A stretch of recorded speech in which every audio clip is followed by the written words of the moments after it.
Bonsoir, nous sommes ici à Amsterdam, en Hollande, pour la Convention internationale des médias qui s'y passe chaque année. Malheureusement, à cause de la pandémie du Covid-19, depuis 2 ans, cette convention n'a pas eu lieu. Mais les choses ont repris ici, là, vendredi, le 9. Malheureusement, les personnes qui se sont rendues ici pour cette convention venant de tous les coins du monde en train n'ont pas pu avoir accès ici en Hollande à cause d'une grève qui a sévi pendant... Ils ont parlé de 3 jours ici, vendredi, samedi, dimanche. Seuls ceux qui avaient accès à Amsterdam sont ceux qui sont venus en avion. Sûrement, cet incident a sérieusement impacté cette convention 2022 qui est communément appelée IBC, Internationaux Broadcasting Association, Association internationale des médias. Mais les gens continuent à venir, petit à petit ça s'ouvre et petit à petit les gens commencent à rejoindre les rangs.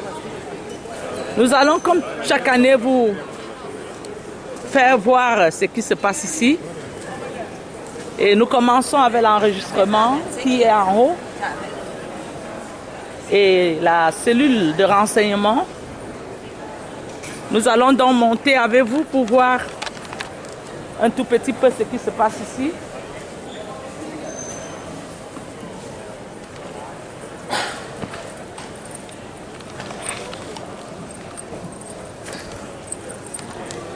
Nous avons la salle d'exhibition qui est en haut.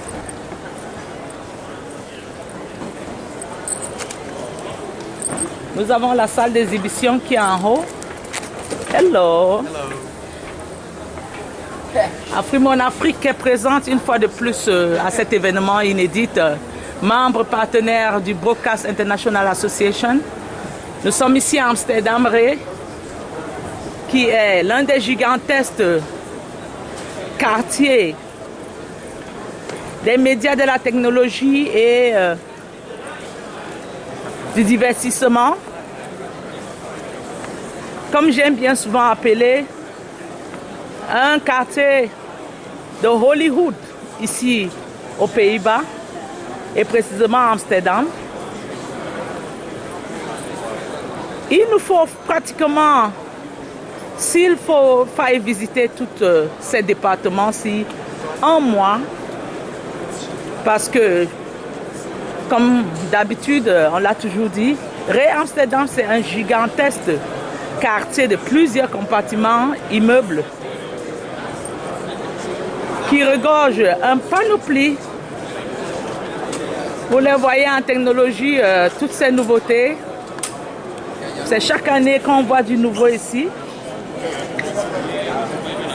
Amsterdam, c'est l'innovation dans le divertissement, la technologie. Ils viennent de partout dans le monde, de tous les coins du monde pour exposer ce qu'ils savent faire de mieux. Et ici, c'est le compartiment film et télévision dans toute sa richesse. Et vous voyez des machines qu'on teste là.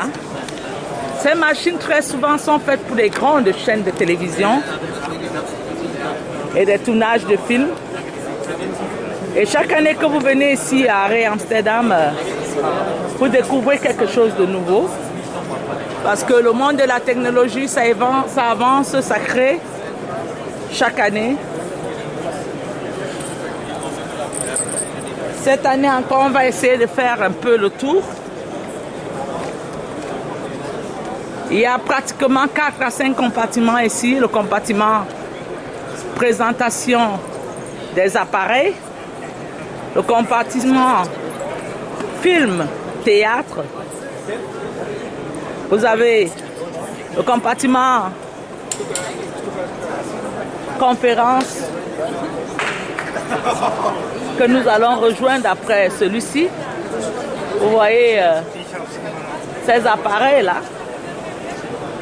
C'est le domaine ici des médias. Et ça, c'est quelque chose de nouveau. Je ne sais pas si c'est une caméra ou c'est du jamais vu ici. Hello, are you from here? What is it about, please? Africa Media, could you present us which machine is this? You speak English? Yes. Okay, could you tell us which machine is this? This is SRS 360. This one here, this one. Is that a camera? This is a monitor. Oh, you are the one? You are part of it? Oh, hi, how are you? I'm fine, thank you. Oh. This is a monitor, and what you're seeing on the monitor is what this camera is saying. Ah, it's the monitor. I was surprised. I was like, what is going on here? Okay.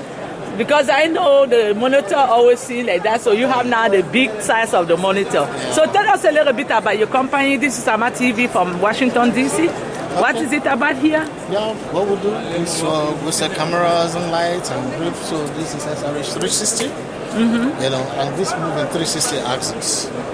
You can mount your camera on it, Arri camera or any other brand of camera on this particular piece of equipment, and it's being controlled here. Ooh, so it's a whole set. You can come around. Come on.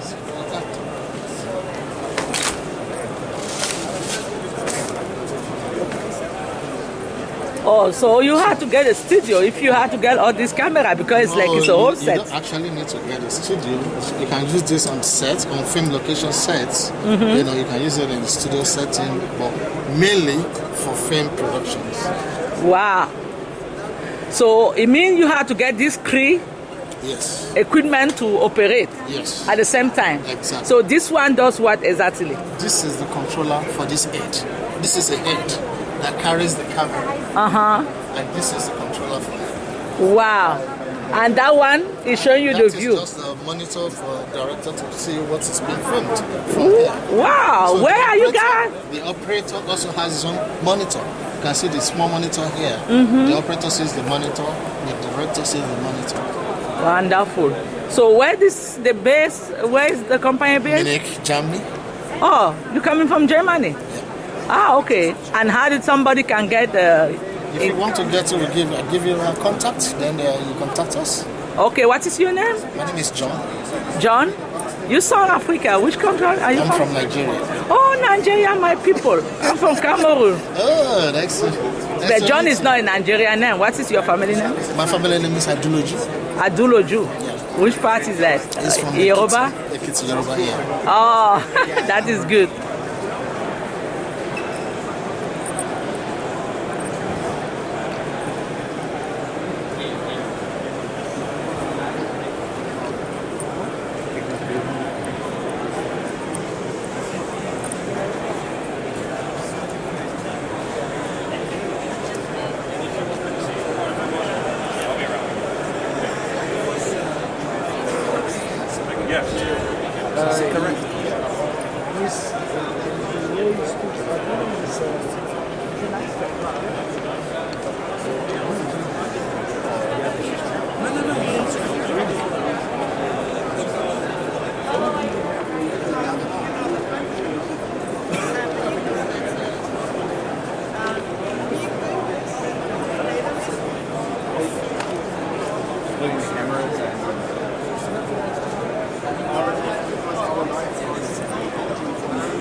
Ah, isso.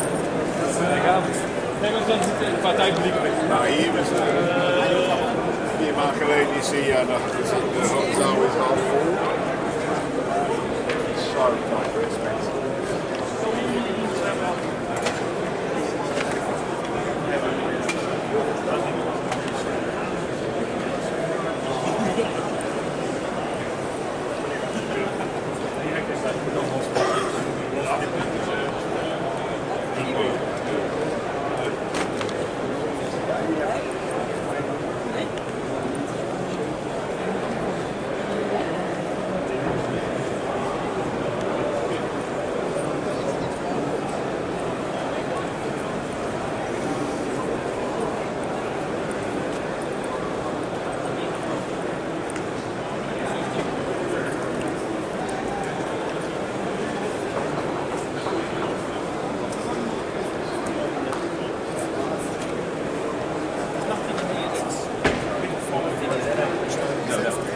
buy it, no issues.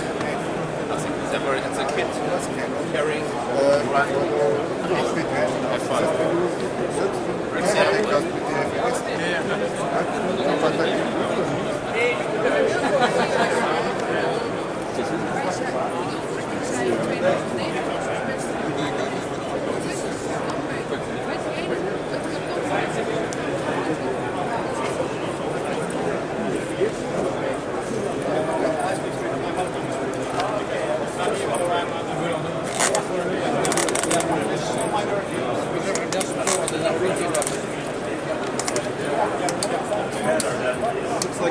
Ik denk dat deze veel te hard trekt, want ze hebben net een gimbal. Prends une petite carte. Usually best This. Oké, hij staat veel te strak. Dus ik ga hem even terugdraaien. This is special designed for women. Yeah. Er zijn nu dus twee dingen om aan te draaien. Dus het is gewoon de... That is just for women? That is just for women? Wow.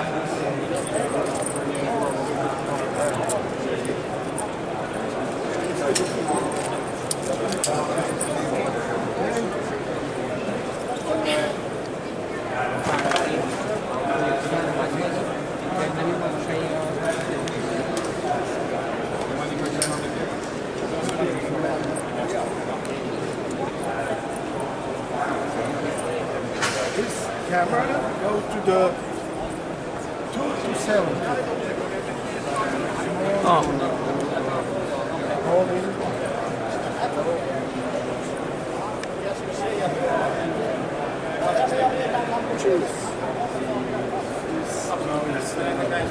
And here, this system is fixed. More flow. You walk. Like when you put Wow. from Netherlands. I get here. Used to them. Do you know how to get this camera on?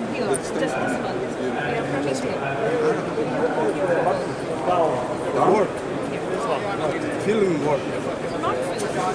ID. Huh? ID. I think. They look, we will take the signal down by satellite in addition to IP. So if anything ever happened to the IP that you're still getting used to, we have no problem using the satellite feed. And that normally gets them over the hump to say, okay, they can swallow that pill to say, I can start doing that from IP. But satellite, as you said before, is here to stay. I mean, I should say, you know, we actually, although CDN is one of the approaches that we've got, you know, where there are, you know, MVPDs that are not comfortable with that being a way of doing it, you know, we're doing mezzanine IP deliveries. You know, you come to us, we'll plug plug the feed into your fiber. If that's what you feel more comfortable with, absolutely fine with us. And also, especially like, I'm going to pick on you for a second. So Paramount has very high value channels, and satellite is not subject to a backup. Right. So if we go all IP, if a backhaul comes through, we lose all those signals, which is not good for our customers or for our partner. So we have satellite as a backup to be able to pull down. But of course, you have the flip of that, right? Right. So satellites do go out. We just had one go up here recently. So having the fiber there to back that up when the satellite goes down is also good. So it's a win-win using both. Yeah. So, and what I'm hearing here is architecture and redundancy is a big part of the IP strategy. Yes. Or any delivery strategy in our industry, right? Yeah, I mean, part of that is, you know, what we're really looking to do with moving to the cloud is get rid of our reliance on physical sites, right? You know, we don't want to have that liability where in the cloud, you know, we can move things around very quickly. If you've got a box sitting in a facility somewhere, it's kind of got to stay there, or you've got to have two facilities in different places, you know. So, you know, we're looking as part of the virtualization that we're doing to kind of move out of those facilities and instead we've kind of created these two cloud control centers. So we have geo-redundancy in control of those clouds. but we're not reliant on any specific site. I'm going to ask you a couple big picture questions, and then I'll open questions if anybody has it in the audience. So if you want to think of questions for Mark or Matt. I'll start with you, Mark. Innovation. Where do you what do you think the next innovation is going to be, or what should it be in our industry? And that not necessarily tied to IP. Just thinking big picture. You know, where's the innovation going to come from, and what should it be? I think, especially coming out of the pandemic, we've had an opportunity to rethink our workflows. I don't think we took full advantage of that, where we did the same things just in a different way. We didn't take an opportunity to completely re-architect our workflows. And I think that was unfortunately a lost opportunity that I hope we still look in the mirror and say, okay, what can we do differently? Not because we did ABC means that we do ABC all the time. We can do A, D, Z and improve the actual outcome of the workflow. Yeah. I think, there's things coming through the pipeline like 5G that may help us solve specific problems. So again, adding to our tool set and saying actually in some scenarios this might be the answer to it. But on a sort of wider technology point of view, we need to, we're all businesses, right? The idea is we want to try and save money. We want to bring the costs down, we want the revenues to go up. So we need to look at ways to do that. With satellite that's not going away, do we look at higher order modulations? Do we look at newer codecs, IBC, VBC, in order to try and push more data through the pipes that we've got at better qualities? Excellent. Okay, there's somebody here with a microphone, I think. Oh, right there. Anybody?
Hi, could you tell us about what you're presenting here? Sorry? Could you tell us what you present here? Yeah, we are an IT distributor based in Italy. We are bringing some... Oh, Italia. Yeah, I met the second Italian now. So what type of software you guys present? What type of IT? We are distributor for some also United States company. We have Sonnet Technologies that is showing now the new rack solutions for Mac, the Mac Studio, the Apple Mac Studio. It's a cool product. You can store the Mac Studio into a rack enclosure and pair it with a Thunderbolt 3 chassis for PCI Express cards, up to 3 PCI Express cards compatible with Avid HDX cards. Really really new product, really cool product, and also the new storage solutions from Glyph Production Technologies, Thunderbolt 3 SSDs, and Write 0 and 1 solutions, rugged storage and fast and reliable storage for producer, editors, and post-production mainly. Thank you. Opening the company, the executives, for one-on-one sessions to say, you're not treated as someone with a disability, but you have an incredible talent. We're going to coach you on what are casting members looking for in auditions. How can you land your dream role? And really starting to work this into the future content creation that we're doing. It's fantastic. And that feels just such the right thing to do. Just why wouldn't we have done it before? So I'm really pleased that we're taking the lead on this. And so yeah, it'd be really good to hear from you and the part that you're playing in driving kind of some of the changes that you've done at Google, at your current role, and some of the kind of company culture things that you are influencing to help more women succeed and, propel them through your organization. Anything you can share? Yeah, I mean, I love what you said, what you're doing and what you said, right? In terms of how do you really open the floor for and provide the needed support where there's needed, where if there is support needed, to kind of change the landscape and make it more an even playing ground for everybody to have a chance. And I've always been very active in women in tech. At Google, I helped kind of start and grow our inclusive design and product inclusion efforts, which was more around, hey, like we want the world is the world as we see it. We want the products to work for everyone. And what can we do in terms of designing our product in our algorithms not having ML biases in our training data, and also in how we bring things to market and some of the messages that we reinforce when we do that. In the last year at Warner Brother Discovery, it's been really fun. I think kind of to your point, the company is very much behind DE&I, and there's a lot of room for kind of championing that on a day-to-day basis. I think everyone thinks when you talk about diversity and inclusion that it has to be something big that you do. And honestly, you can do something small every day that makes a big difference. And few things that I've done since the time that I've been here, for Women's History Month back in March, we kick-started an online virtual talk series, and we hosted a virtual summit for internal and external audience, which we got really good participation across the board. And at that point we said, there's so many talented women across the company, in tech, in the content side, on the business side, and we all work together. So why don't we elevate these voices and make it available for everyone to hear from? So we've started Empowered Women Tech Talk series, and we are doing it at once a month cadence. But there are so many women to hear from, and so many diverse voices. And so we have a huge backlog, and once a month seems too infrequent almost. So actually for Grace Hopper coming up, Grace Hopper conference, timing along with it, we plan to have a few of those hosted at the same time, and then start regulating it again to once a month, so we can just keep it going. And that's amazing, because that saying of you can't be what you can't see is so true, right? Yeah. You're inspired when you see big roles, and you're like, well, I can do that. Yeah, and we were talking about this before coming up on stage. I need more weight up top.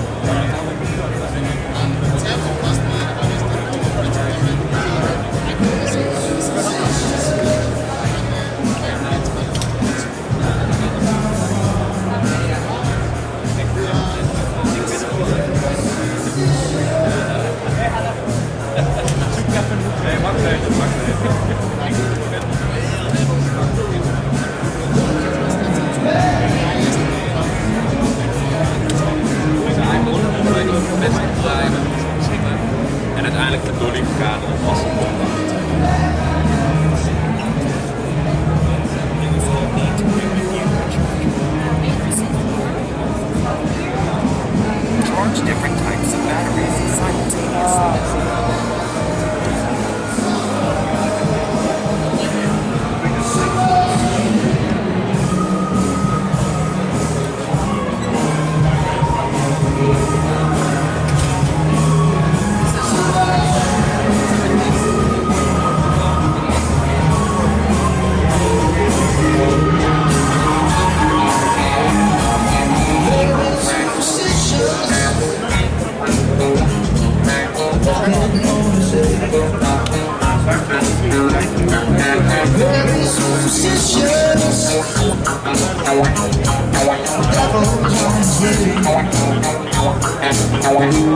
Ja,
Pega uma mão.